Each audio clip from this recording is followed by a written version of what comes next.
Aujourd'hui, j'ai envie de partager avec vous un roman historico-biographique très beau.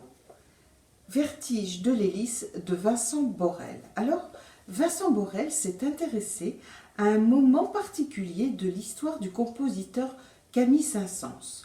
En 1889, celui-ci a fui Paris, sa vie parisienne, sa renommée, toutes ses obligations, pour gagner dans l'anonymat le plus total les îles Canaries. Il a été pris d'une sorte de burn-out avant la lettre. Et aux Canaries, eh bien, il se ressource grâce au paysage, grâce à l'anonymat et grâce à un amour exceptionnel qu'il va vivre avec un jeune garçon. Alors ici, Vincent Borel ne s'embarrasse pas des réserves d'usage quant à l'homosexualité ou pas de Camille Saint-Saëns. En décrivant cette histoire d'amour extraordinaire, eh bien, il tend étonnamment un miroir à notre époque.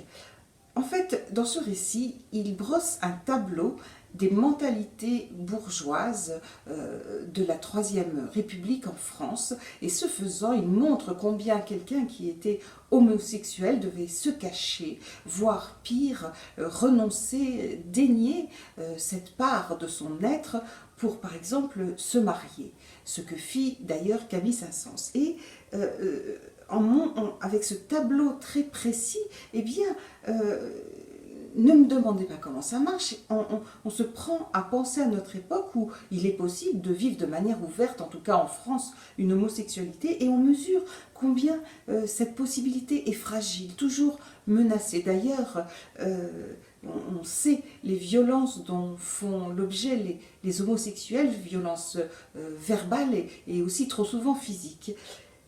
Alors, réduire ce roman à ce propos est vraiment dommage, parce qu'il a de nombreuses autres dimensions, une dimension absolument merveilleuse et ce récit d'amour très beau, mais c'est aussi la dimension historique nourrie par une érudition incroyable, beaucoup d'humour aussi dans un certain nombre de portraits des bourgeois de l'époque qui sont vraiment des caricatures à la Daumier, et puis la poésie.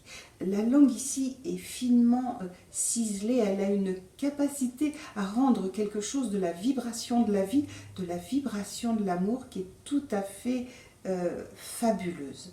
Voilà, pour toutes ces raisons, cet ouvrage est vraiment quelque chose de précieux.